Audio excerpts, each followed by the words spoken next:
Bom, para você, o que é a vida? Essa é uma pergunta muito subjetiva, na verdade.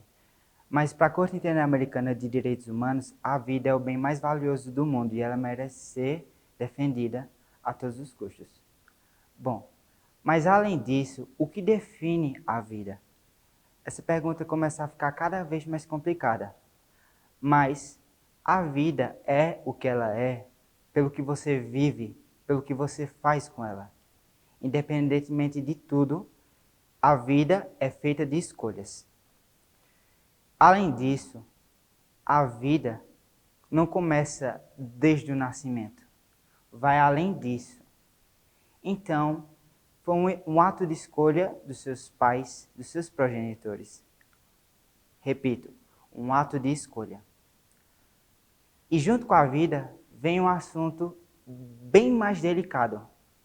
O que é a morte? Mais além, o que é a morte digna? Bom, para ilustrar para vocês o que é uma morte digna, vou citar um caso que aconteceu em 1992 no Reino Unido. O nome dela, Lilian.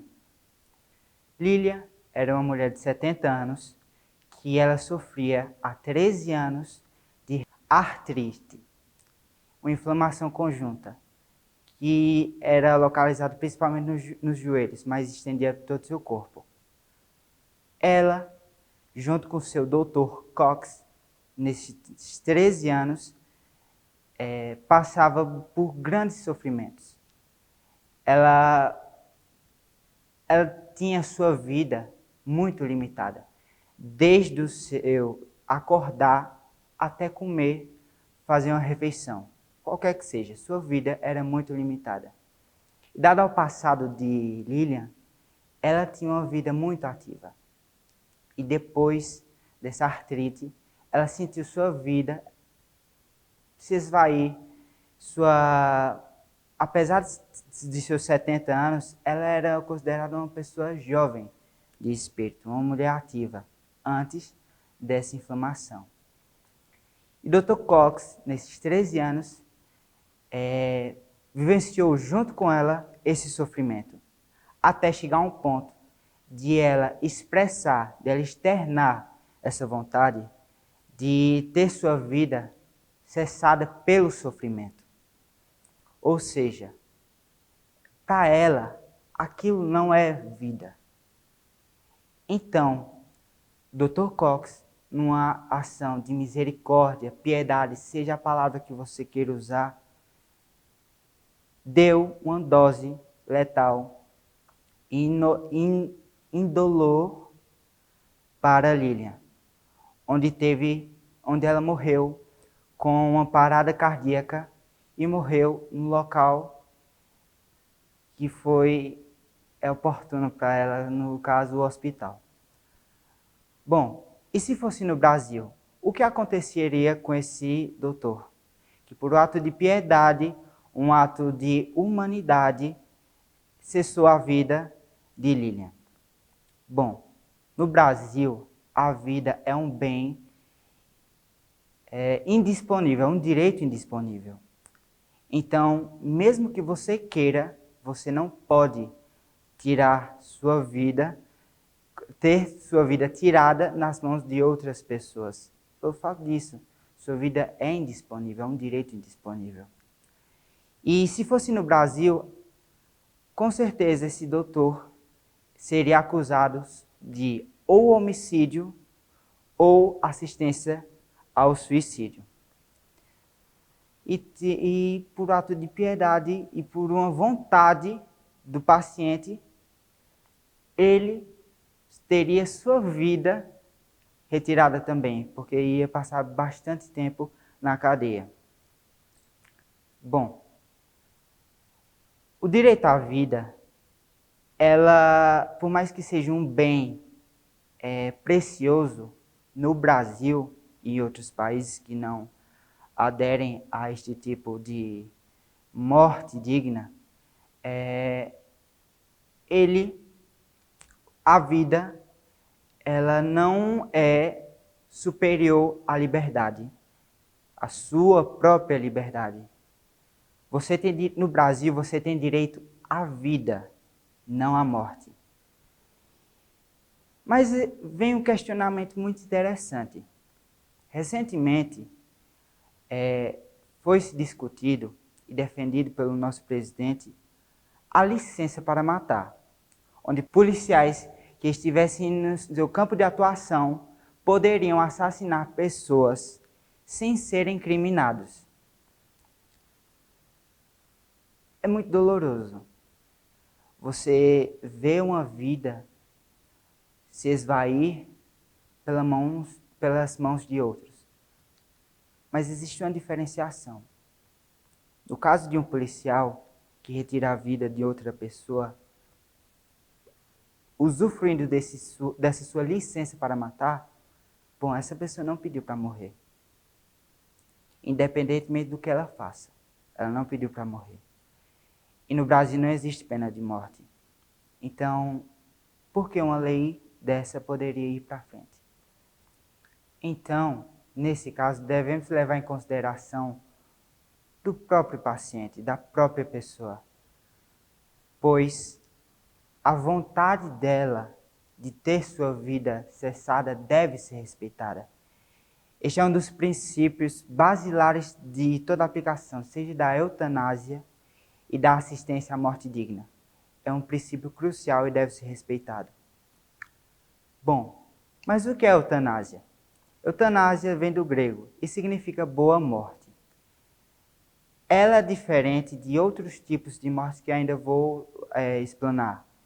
A eutanásia ela é aplicada naquelas situações em que as pessoas não têm a capacidade física para tomar uma dose letal. Então, por intermédio de um médico, de um profissional da saúde, o próprio médico injeta a dose letal para que o paciente tenha sua morte digna atendida. No caso de assistência à morte digna, é diferente. O próprio paciente é quem toma a dose letal. E no Brasil, e como em outros países do mundo, existe também a ortotanásia, que significa a morte natural. E a morte natural, ela é respeitada pelo fato de a própria pessoa não estar mais vivendo de uma maneira natural. Então, retirar aparelhos ou qualquer equipamento que esteja mantendo a vida destas pessoas, o desligamento dele não seria uma forma desumana. Então, a ortotanásia ela é permitida. Mas existem diferenças entre a eutanásia e a ortotanásia. Existe diferença entre além das diferenças entre a eutanásia e a assistência à morte digna, não são todos os países que legalizam ambas, mas optam para legalizar uma ou outra. São os casos de Suíça, Holanda, Bélgica, Luxemburgo e mais recentemente na Nova Zelândia e na Espanha. Portugal também já começou a discutir isso e falta sua sanção. E no caso da Colômbia, esse país falta a legislação, mas já foi levado em consideração a aplicação da eutanásia. E também tem os casos do Canadá e alguns estados dos Estados Unidos, onde se aplicam a assistência à morte digna. Bom, é diferente para cada país essa aplicação, tanto da eutanásia quanto da assistência à morte digna. No caso mais recente, na Espanha, para você ter esse direito, você tem que ser cidadão espanhol ou ser residente na Espanha durante, no mínimo, 1 ano. E, além disso, os parentes devem concordar e deve ser aprovado por uma conjunta médica de 2 médicos, na realidade, e também deve levar em consideração o psicológico do paciente. E todo esse processo, desde o pedido até a aplicação, leva em mais ou menos um mês. Mas o paciente, durante esse meio tempo, pode desistir a que hora que desejar. No caso da assistência à morte digna, que é aplicada principalmente nos Estados Unidos e mais recentemente no Canadá, para você ter esse direito, você tem que primeiro entrar com um pedido, demonstrar sua vontade pública de que você quer ter sua vida cessada. Você também deve ter uma doença terminal. E além disso, dentre o lapso temporal entre a receita médica e a aplicação deve corresponder a 15 dias, porque esse é o tempo que você pode usufruir dessa receita e comprar em qualquer lugar a dose letal para retirar a sua vida. Bom, independentemente da forma que você escolha morrer dignamente, deve-se atender a 3 princípios. Toda legislação deve atender a 3 princípios. O primeiro princípio é o princípio da compaixão. O segundo é a proteção, ou seja, inibir de que o paciente sofra. Porque a partir do momento que você tem sua capacidade de viver plenamente, seja como eu disse no começo do vídeo, a vida é muito subjetiva. E você escolhe da forma que você quer viver. Então, se para você não está vivendo pelo fato de ter uma doença terminal, por que não? Tirando preceitos religiosos, por que não? E o terceiro princípio é o respeito. Devemos respeitar essas pessoas que tomam essas decisões, porque elas não são fáceis. Bom, para finalizar, existem argumentos que devem ser considerados na aplicação, seja da eutanásia, quanto à assistência à morte digna. O primeiro deles é a doação ilegal de órgãos.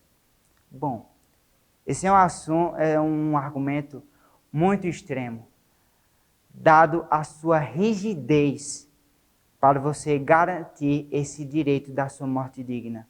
Ou seja, não é da noite para o dia.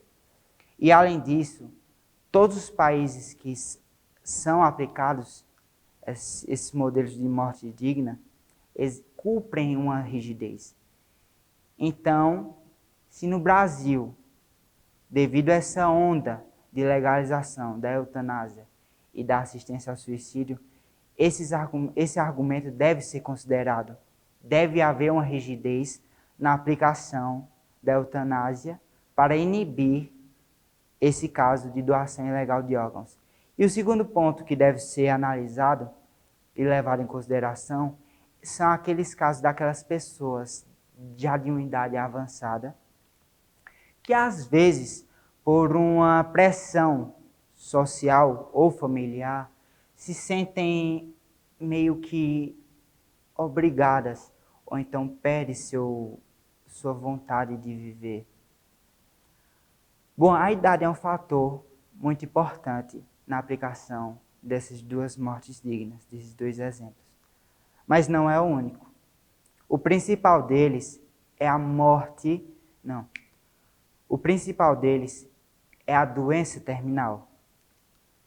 A doença terminal é o fator chave que leva até mesmo um médico que vai aplicar, seja receitou a dose letal, convencer que esta é o melhor caminho, porque existe uma ética médica de que o médico deve fazer de tudo o que é possível para que o paciente viva bem e plenamente. Então, para finalizar agora, além desses argumentos válidos que devem ser considerados, no Brasil, do mesmo jeito que você tem direito à vida, você deve ter o direito à morte. Porque um vem com o outro. Não existe vida sem morte. Então, nada mais justo do que o próprio paciente, a própria pessoa, ter essa liberdade de escolher. Assim como no Brasil você escolhe como você quer viver, no Brasil também deve ter esse direito, o indivíduo deve ter esse direito de quando, como e onde quer morrer. Isso é um direito que deve ser garantido a todos os cidadãos brasileiros. E como já foi demonstrado, deve haver um diálogo. E esse vídeo é justamente para isso. É um assunto delicado, mas não pode ser descartado. Muito obrigado.